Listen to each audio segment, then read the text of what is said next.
আর কতবার বলবো রে এই তোমরা ঝামেলা করছো? আমি তো একটু ঝামেলা না থাকলে ভালো লাগে না। তারপরে আমাদের আবার ইমেজ আছে, শাড়ি পরতেই হবে। এখন গরমে হাফ প্যান্ট একটা টি শার্ট পরে এলেই হতো, কিন্তু তা তো হবে না। আমার শ্বশুরের আত্মা উপর থেকে কাঁপতে, এদের নিজের খাওয়ার টাইম নেই, ওরা আবার কি খাবে? চেহারাগুলো দেখো, সুনামের ছেলে মেয়ে।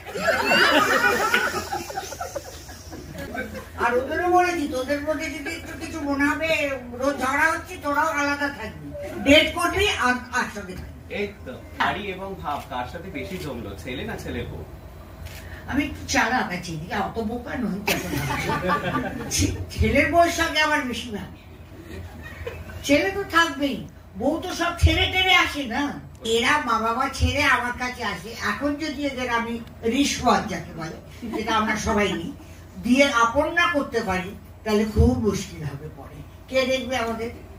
তো সেই জন্য আগে বউকে ধরো, বউকে রাখো। বলাটা সহজ, করাটা খুব মুশকিল। কারণ বেশিরভাগ বাড়াই তো ভাবে যে ছেলেটা আমার। যখন তুমি কাউকে দিয়ে দাও তখন ভাবতে হয় যে ছেলেটা ওর, বউটা আমার। সেই জন্য বউয়ের সঙ্গে আমার একটু ভাব বেশি। দিদি, আপনি কাকে বেশি প্যাম্পার করেছেন, ছেলেকে না ছেলের বউকে? কি বলে প্যাম্পার করেছেন? কাকে বেশি প্যাম্পার করেছেন? আমি নিজেকে প্যাম্পার করি, আর আমার ছেলে বা বউ যদি আমাকে প্যাম্পার করে তখন আমি তাকে প্যাম্পার করি। আজকের সময় দাঁড়িয়ে তুমি বাংলা ছবি সেই তাবড়ো মানুষদের সঙ্গে যখন কাজ করছো, দেখো গীতা পড়ো, গীতা। সংসার হচ্ছে পরিবর্তন, পরিবর্তন তো হবেই। আর যেখানে কোয়ান্টিটি বেড়ে যাবে ওখানে কোয়ালিটির অভাবও হবে। তো এতগুলো ম্যাগাজিন, এতগুলো লোক, তাদের কিছু না কিছু তো লিখতেই হবে। এক লাইন থেকে তুমি কিভাবে 10 লাইন করবে, কেউ 15 করবে, এটা তো তোমাদের ওপরে আছে হচ্ছে। কিন্তু আমি ভীষণ লাকি, নটা হেমন্ত মুখার্জির পুত্রবধূ বলে আমি কমল মিত্রের সঙ্গে কাজ করেছি। আমি খুব পুরনো পাপি, বুঝলে তো। সন্ধ্যা রানীর মেয়ে সেজেছি আমি, অনুভা গুপ্তার সঙ্গে কাজ করেছি, মানে কালী ব্যানার্জির সঙ্গে কাজ করেছি। তোমরা যাকে উত্তম কুমার বলো, তার সঙ্গে আমি দুটো ছবি করেছি তা নয়। উনি আমাদের বাড়িতে আসতেন, হেমন্ত মুখার্জির খুব জানাশোনা ছিল। এইরকম লোকের আমার খুব খুব খুব সৌভাগ্য যে আমি বলবো। আর আমি খুব লাকি, কিছু একটা ভালো কাজ করেছিলাম কোনো সময়, জানি না ভুলে না এমনিতে, কিন্তু খুব বড় বড় ভালো ভালো লোকেদের সঙ্গে। আমি মাদার টেরেসার সঙ্গেও কাজ করেছি। আমার বাড়িতে উনি আমার নামে কবিতা লিখে গেছেন। আর হ্যাঁ, ওটা আছে আমার ড্রয়িং রুমে রাখা আছে ওটা। আমি আবার লুকিয়ে রাখতাম ডায়েরিতে। একদিন ওই পায়ে কে বললো যে বৌদি, আমার ননদ বলে, এটা কেন রেখেছে, এটাকে একটা বাঁধিয়ে রাখো। ঠিক আছে, তারা বাঁধিয়ে নিয়ে আমি রেখেছি। আমি পন্ডিচেরির মাদারের সঙ্গে কাজ করেছি, আমার ভাই পন্ডিচেরিতে পড়তো আমার। এই যে বড় বড় লোক খালি পয়সা থাকলেই হয় না, প্রাণটাও তো, তাদের মনটাও তো বড় হতে হবে না? সেইগুলোকে তারা কিন্তু একটা, আমাকে অনেকে জিজ্ঞেস করে আপনার গুরুকে, আপনার হয়েছে? আর যেদিন দুধওয়ালা, কোনোদিন ভেজিটেবলওয়ালা, যার থেকে যেটা শিখছি সেদিন সে আমার গুরু।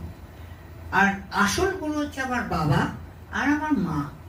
কারণ এদের থেকে তো আমরা শিখেছি না জিনিসগুলো, কিন্তু আমরা ভীষণ কম লোক আছে ওটা রিয়েলাইজ করে, অ্যানালাইজ করে আর এমপ্লয় করে নিজের জীবনে। পুরোনো ছবিগুলোকে দেখি ড্রাইভিং করে রিলিজ করছে, কি আসছে কি যাচ্ছে জানি না, কিন্তু প্রত্যেক মানুষ কাজের মধ্যে থাকে, যেটা তাকে মনে হয় যে এটা করলে পরে ভালো হবে, তারা করছি। কিন্তু কারোর হাত ধরে, আমরাই এখন হাত ধরে চলি, আমরা হাত ধরে কে কি আসবে? এটা সত্যি ঘটনা।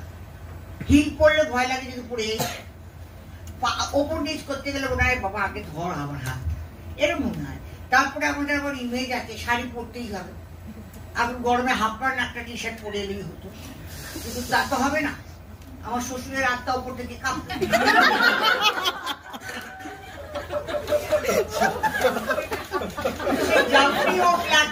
যাই হোক ভাই, শাড়ি পরো, নিয়ে পড়ো, আমায় ধরো, এইগুলো তো হয়। আমি নিজেকে সুন্দর রাখিনি, তোমরা জানো না আমাকে লিপস্টিক লাগাতে হয় এখন। সকালবেলা ঘুম থেকে উঠে চিনতে পারবে না, আমি নিজেকেই চিনতে পারি না। তারপর হয় একটু বেলা হোক হয়তো একটু ঠিক থাকবে। তারপর আমার মেয়ে এসে একটা বলবে, মা চুলটা আঁচড়াও। আচ্ছা, এই বলবে এই একটুখানি এটা ঠিক করো। সুন্দরটা থাকাটা টেম্পোরারি।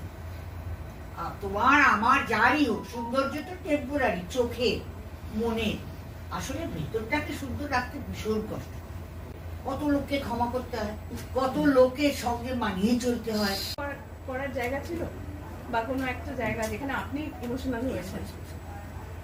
আমি ইমোশনাল হয়েছি বলেই তো আমার ছেলে হয়েছে। হ্যাঁ, যেখানে আমি কেঁদেছি উইদাউট গ্লিসাইড রোগার কিছু, সেখানে দেখছি ইয়াশ পর্যন্ত কেঁদে ফেলেছে নিজে নিজে।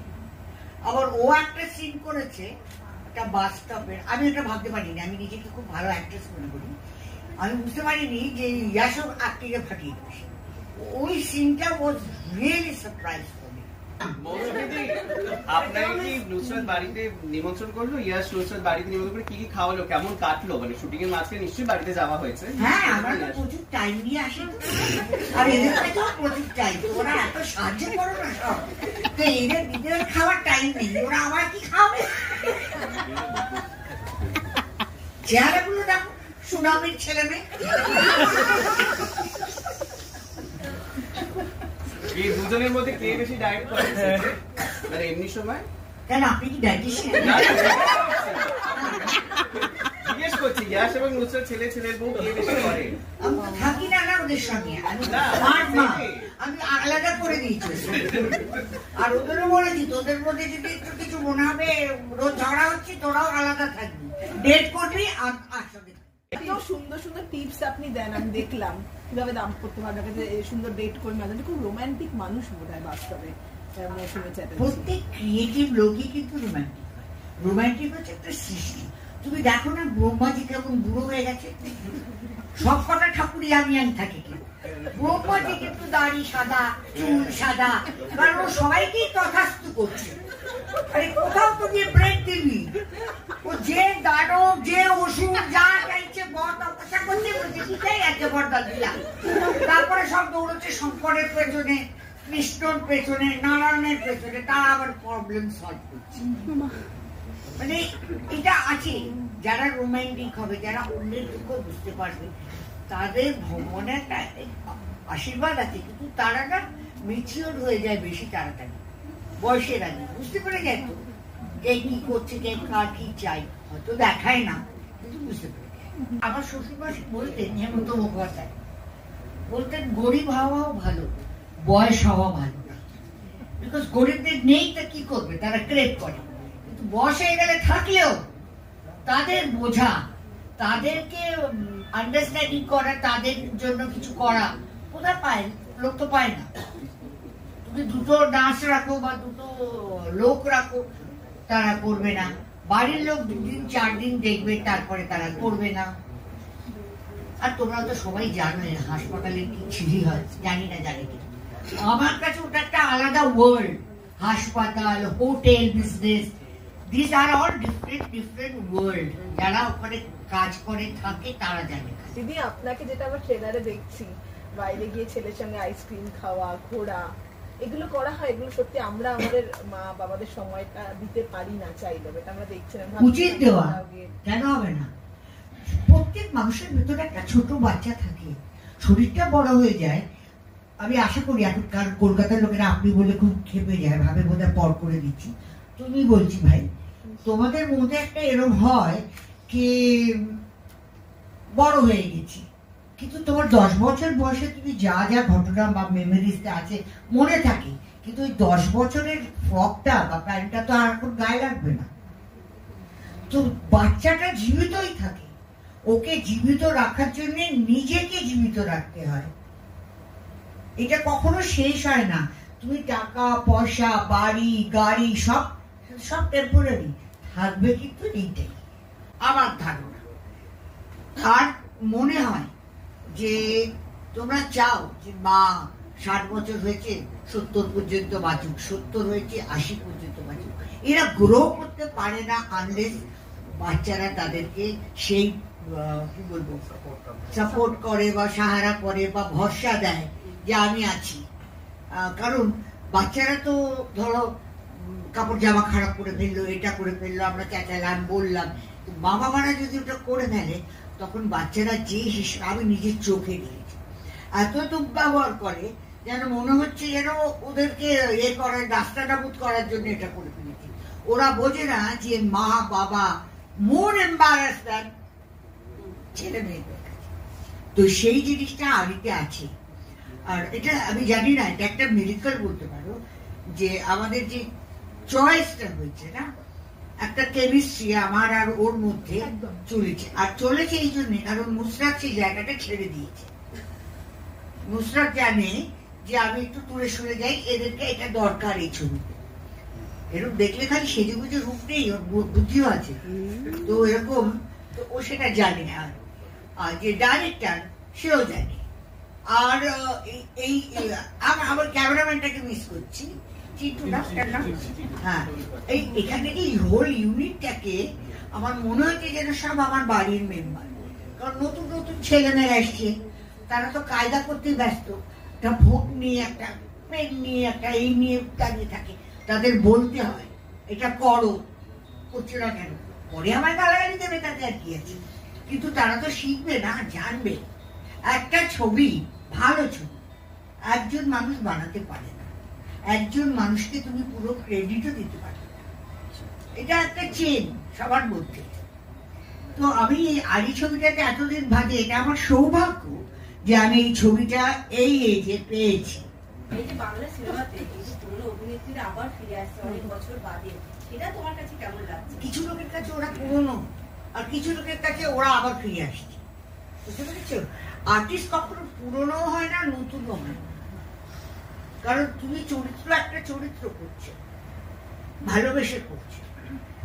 এটা খুবই ভালো জিনিসটা। যারা বলে নামি দামি প্রচুর কাজ করেছে, অনেক আনন্দ দিয়েছে, তাদেরকে রেসপেক্ট দেওয়া এটা একটা বড় ব্যাপার। কারণ আজকালকার লোকেদের নিজেরাই নিজেদের রেসপেক্ট দেয় না, তো ওনাদের কি দেবে? দিদি, ইয়াশ এবং নুসরাতের সঙ্গে কাজ এবং ওদের এখানে এই ছবিতে কাজ করার আগে কোন ছবিটা ওদের তুমি দেখেছো বা আপনি দেখেছেন? পুরো ছবি যে কোনো ছবি আমি আগে পুরস্কারগুলো দেখেছি, যারা দেখবো। আর এদের অনেক ছবি দেখেছি, ইউটিউবে তো ভর্তি থাকে। আমার এদের দুজনকে দেখতে ভালো লাগে। অসাধারণ একসঙ্গে। ডান্সার্স, অসাধারণ পারফরম্যান্স। ওরা একসঙ্গে actually they really give compliment to each other. হ্যাঁ, ভালো দেখতে লাগে। আমি খালি ভয় পাই, আমি কাঁচি আছি না কেটে দেবার, এই দুটোকে আমি বেচন করার চেষ্টা করি। এই তোরা বাড়িতে যাই করিস না, লাথালাথি, জুতো জ্যোতি, বাইরে কিন্তু হেসে একজনের জন্য দুজনের হাত ধরে চলে যাবি, বুঝলি? ও আচ্ছা, এরকম। হ্যাঁ, এই যে আর কি কি টিপস দিলে, হ্যাঁ? আর কি কি টিপস দিলে ভালো সুখী দাম্পত্য যাতে ঠিকঠাক থাকে, কি কি টিপস দিলে ইয়াশ আর নুসরাত ছেলে ছেলের বউকে? একলা বসে যত দুষ্টুমি করবি তোদের সামনে করবি। আর এখন হচ্ছে এমন অবস্থা দাঁড়িয়েছে, আমি এখন কাউকেই বলবো না খুব সততার সঙ্গে থাকবে। এখানে ভাড়ে ভবাবনি হয়ে যাচ্ছে লোকের, ওই জন্য ভণ্ডামি করে যারা, তাদের সঙ্গে একটু ভণ্ডামি করবে। উনি কিন্তু ডিসক্লেমার ছাড়া আসেন। ওনার নামটা জানো তো কি? এটা না বুঝলে ওনার সাথে কিন্তু বনবে না। ওনার নাম হচ্ছে মৌসুমী চ্যাটার্জি। প্রথম তিনটে অ্যালফাবেট হচ্ছে MOU, মানে মেমোরেন্ডাম অফ আন্ডারস্ট্যান্ডিংটা যারা সাইন করবে না তারা কিন্তু ওনাকে বুঝতে পারবেন না। মানে আমাকে জানবার চেষ্টা করো না, আমাকে শুধু বোঝার চেষ্টা করো। দিল মে আতা হুঁ, সমঝ মে নেই। আরিতে তুমি কি মেসেজ বা আরিটা তোমার কাছে কিরকম লেগেছে? তুমি কি বলবে দর্শকদের?